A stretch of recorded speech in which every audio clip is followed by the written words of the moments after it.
እኛ ሀገር ጋር በጣም ያልተለመደ ኢቭን አሁን ላይ የተሻለ ይመስለኛል። ነገር ግን ወደ ውጭ ስንመለከት ግን በጣም ኮመን የሆነ ህይወታችን ላይ እንዳንድ ልማድ መከተል ካሉብን ነገሮች መካከል እኔ በራሴ ከምከተለው ከኤክሰርሳይዝ ቀጥሎ ዴይሊ ሪዲንግ ወይም ደግሞ በየቀኑ ማንበብ ሜቢ 30 ደቂቃ ሊሆን ይችላል፣ 20 ደቂቃ ሊሆን ይችላል፣ 1 ሰዓት ሊሆን ይችላል፣ ኦር ከ1 ሰዓትም በላይ ሊሆን ይችላል። ህይወታችንን ሼፕ ከሚያደርጉ አዳዲስ ነገሮችን ለማወቅ፣ አዳዲስ ነገሮችን ለመመልከት፣ አዳዲስ ነገሮችን በህይወታችን ላይ ለመጨመር የምንፈልግ ከሆነ ማንበብ እጅግ በጣም ወሳኝ ነገር ነው። በጣም በርካታ የመጽሐፍ አይነቶች አሉ። ለምሳሌ ሳይኮሎጂ መጽሐፍቶች፣ ፍልስፍና፣ ስፒሪቹዋሊቲ፣ ቢዝነስ ኤንድ ኢኮኖሚክስ ሪሌትድ ቡክስ፣ ፖለቲክስ እጅግ በጣም በርካታ የመጽሐፍ አይነቶች አሉ። ስለዚህ እነዚህ ነገሮች በምናነበበት ጊዜ አእምሯችንን በጣም በተለያየ መንገድ ሞር መልቲ ዳይሜንሽናል መልቲ ፐርፐዝ እንዲኖረን የሚያስችሉ ነገሮች ናቸው። ህይወቴን ከቀየሩ ህይወቴን ሼፕ ካረጉልኝ ልማዶች መካከል ሪዲንግ በጣም በጣም ቀዳሚ ነው ማለት እችላለሁ። ባለፉት 4 ዓመታት ላይ ሞር ዴዲኬትድ ሆኜ ከሰራሁበት አንዱ ልማድ መካከል ማንበብ ነው። ዘን ካነበብኳቸው በጣም ጠቃሚ ከሚባሉ በጣም ይሄ ትክክለኛ የላይፍ ምንነት ከሚጠቁሙ ድንቅ መጽሐፎች መካከል ዛሬ አንድ መጽሐፍ ሪቪው አደርግላችኋለሁ። መጽሐፉም ዘ ሰብትል አርት ኦፍ ኖት ጊቪንግ አ ፋክ ወይም ደግሞ በጥበብ መኖር ተብሎ በአማርኛ ተርጉሟል። ይህ መጽሐፍ ሪል የሆኑ ላይፍ ላይ የሚከሰቱ ነገሮችን ከኢሞሽን ወይም ደግሞ ከስሜት ጋር የተያያዙ ነገሮችን ያነሳል። ጸሐፊውም ማርክ ማንሰን ይባላል። ባይዞ ማርክ ማንሰን በጣም የወጣትነት ዘመኑ በጣም የተበላሸ እንደነበረ፣ የተለያየ አይነት ሱስ የነበረበት ከሲጋራ ጀምሮ እስከ ሴሰኝነት አይነት ሱስ የነበረበት፣ ነገር ግን ከዛ በኋላ የተለያዩ መጽሐፍቶችን በማንበብ ራሱ ይህም መጽሐፍ እና ሌሎችም 3-4 መጽሐፍ በኒውዮርክ ታይምስ ቤስት ሰለር ላይ ሊስት ያሉ ድንቅ መጽሐፎች አሉ። ስለዚህ ይህ መጽሐፍ ይሄ ነገሮችን ሞቲቬት የማያደርግ ነገር ግን ሪል የሆኑ ነገሮችን ላይፍን ፌስ እንድናደርግ የሚያደርግ እጅግ ድንቅ መጽሐፍ ነው። ሁለት ያንብቤዋለሁ። በተለይ ሁለተኛው ላይ ሳነብ ግን በጣም በብዙ ነገሮች ሞቲቬት በሚያደርጉ ነገሮች ኢንስፓየር በሚያደርጉ ነገሮች እሳብ ነበር። ጥሩ ነገር ነው፣ መልካም ነገር ነው። ነገር ግን የማርክ ማንሰን መጽሐፍ ወይም ዘ ሰብትል አርት ኦፍ ኖት ጊቪንግ አ ፋክ የሚለው መጽሐፍ ከዚህ በተቃራኒ አይነት የሚመስል ህይወትን በትክክለኛው እንዴት ፌስ ማድረግ እንዳለብን፣ እንዴት የወጣትነት ዘመናችንን መኖር እንዳለብን የሚጠቁም ድንቅ መጽሐፍ ነው። ከዚህ መጽሐፍ ያገኟቸውን 6 ወሳኝ ነጥቦች በዛሬው ቆይታዬ እጠቁማቸዋለሁ። እስከ መጨረሻው ድረስ በማየት ወሳኝ ነጥቦችን እንድትወስዱና ህይወታችሁ ላይ አፕላይ እንድታደርጉ ሃይሊ ሪኮመንድ አደርጋችኋለሁ።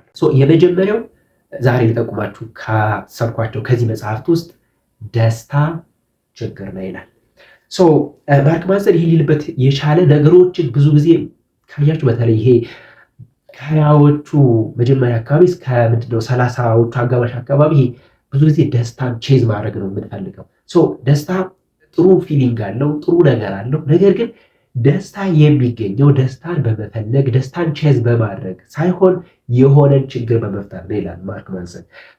ብዙ ጊዜ ካያችሁት በህይወታችሁ የሆነ ትልቅ ችግር የምትሉት የተፈጠረን ችግር ያንን ነገር ስትፈቱት ለየት ያለ ደስታ ይሰማችኋል።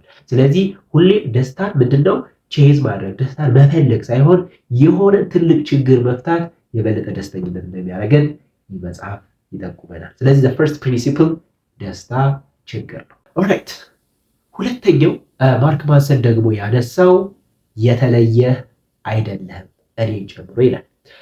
ብዙ ጊዜ በተለይ አሁን ላይ ሶሻል ሚዲያ ላይ በተለይ በአሁን ዘመን ማለት ነው እኔ እንዲህ ነኝ፣ እኔ ይሄ አይደንቲቲ ያለኝ፣ እኔ ይሄ ቢዝነስ ቢልድ አፕ አድርጌያለሁ፣ እኔ እንደዚህ ነኝ ያል ብዙ ጊዜ አይደንቲቲ እንሰጣለን። ግን የተለየ አይደለም ብዙ ጊዜ የተለየ አይደለም ሲል ነገሩን ወይም ያለንበትን ነገር ለማውረድ ሳይሆን እኛ ትኩረት ያደረግንበት ውጤት ነው። ለምሳሌ አንድ ሰው በትዳር በጣም ጥሩ አይነት ትዳር ከመራ ወይም ደግሞ እየመራ ከሆነ ለትዳር የተለየ ቦታ፣ ለሪሌሽንሽፕ የተለየ ቦታ ሰጥቷል እንደማለት ነው። በኢንተሌክት በእውቀት ደረጃ አንድ ሰው ኤክስትሪም የሆነ እውቀት ሲኖረው ወይም ደግሞ በጣም ጂኒየስ ሲሆን ያ ሰው ለዛ ነገር የተለየ ትኩረት ሰጥቷል ማለት ነው። ነገር ግን ያ ሰው የተለየ አይደለንም። ምን ማለት ነው? እኛ የተለየን አይደለንም። እኛ አሁን ያለንበት ትኩረት ያደረግንበት ውጤት ነው። ስለዚህ የሆነን ሰው በጣም ኤክስትሪም የሆነ የተለየ አድርገን መውሰድ የለብንም። እኛም ራሳችን ኤክስትሪም አድርገን የተለየ መሆን የለብንም። እኛ ግን ትኩረት ያደረግንበት ውጤት መሆናችንን ለመጠቆም ነው። that is a great idea ማለት ነው።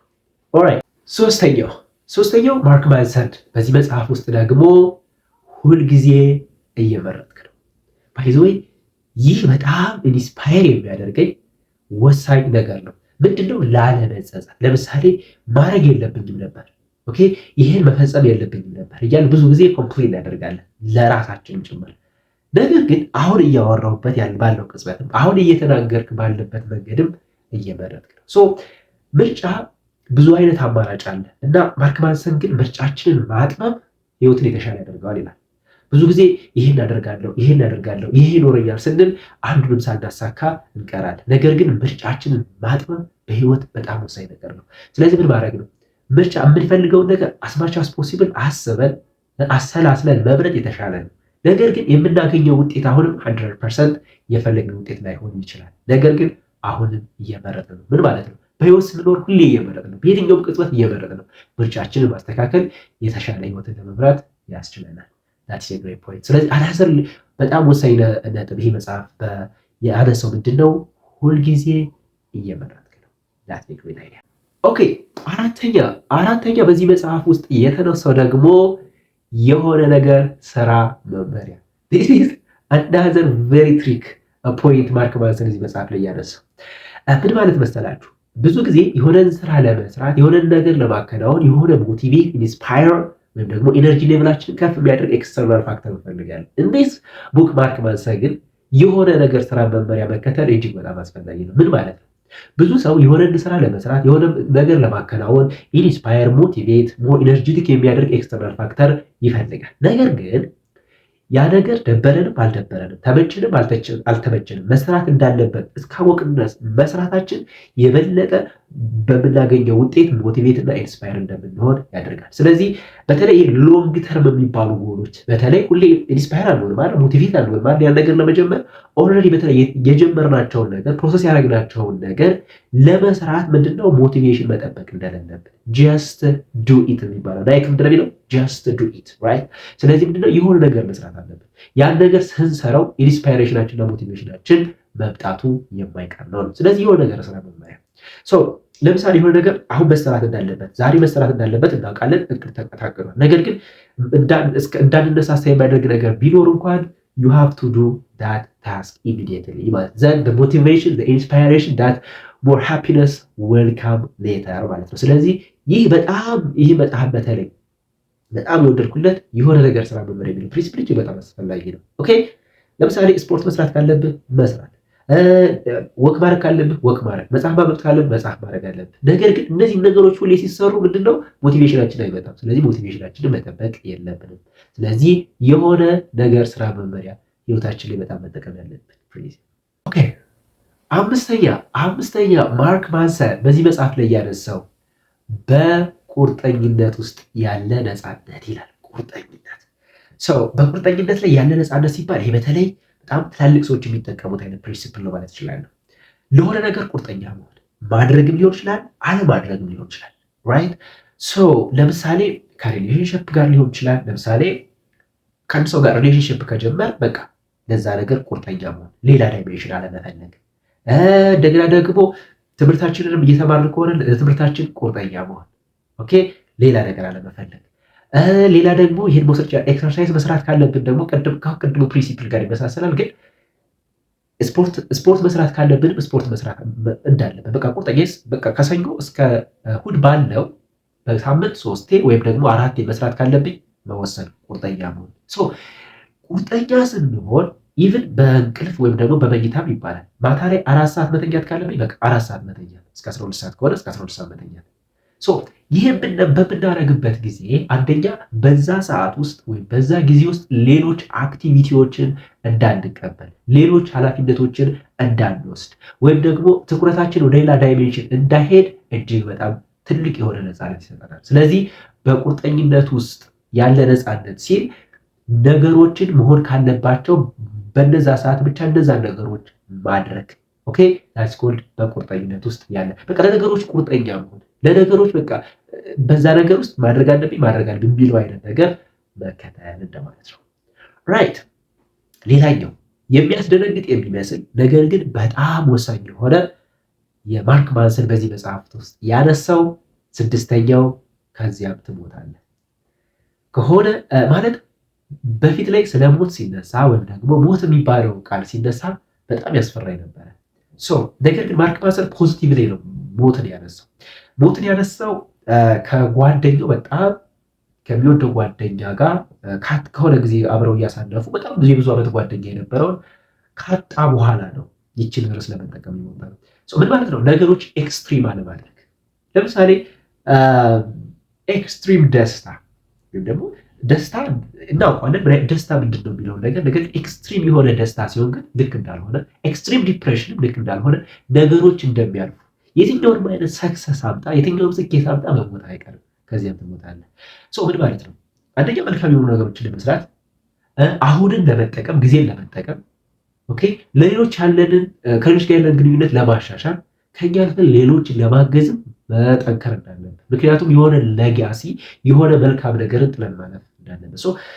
አሁን ለምሳሌ የሆነ ጊዜ ሞት በደንብ አስበዋለሁ፣ ግን በፊት እየፈራሁት ማለት ማሰብ አልቀርም ነበር። ነገር ግን እፈራው ነበር በፍራቻ። ነገር ግን ሞትን ማሰብ በጣም አስፈላጊ ነው። ሰዎች አንዳንዴ ሞትን ማሰብ ለስንፍና ያጋልጣል። ምክንያቱም ከዚያም ትሞታለህ ሲባል በቃ ይችን ኖርኩ እንጂ ነገ ምን አውቃለሁ የሚባል ግን በእንደዚህ አይነት ሳይሆን ማርክ ማንሰን ለማለት የፈለገው የምናደርጋቸው ነገሮች ኤክስትሪም እንዳይወጡ፣ ደስታም ከሆነ ዲፕሬሽንም ከሆነ ሞር ኦፕቲሚስቲክ እንድንሆን ህይወትን በሚገባ ዛሬውን አሁኑን በሚገባ ለመኖር ሞትን ማሰብ እጅግ በጣም አስፈላጊ ነው። ማርክ ማንሰን እነዚህ ስድስቱ በጣም ኮመን ያስተማረኝ እኔ ጋር በጣም አንደርስታንድ ያደረኳቸውና አፕላይ ያደረኳቸው ያሉ 6 ፕሪንሲፕል ናቸው። መጽሐፉን አንብባችሁ ደግሞ የበለጠ ከዚህ በላይ ብዙ ነገሮችን ማግኘት ትችላላችሁ። እነዚህ 6ቱ ዛሬ የጠቆምኳችሁ በህይወቴ ላይ በጣም ትልቅ ኢምፓክት ያመጡና ለሌሎችም ሼር ማድረግ የፈልጓቸው ስለሆኑ ዛሬ ለእናንተ ሼር ለማድረግ ፈለግኩኝ ማለት ነው። ስለዚህ የትኛው ከ6ቱ ፕሪንሲፕል የትኛው በደንብ መሰጣችሁ፣ በደንብ አፕላይ ለማድረግ ፈለጋችሁ? ከዚህ በፊትስ የትኛውን ፕሪንሲፕል አፕላይ ታደርጉት ነበረ?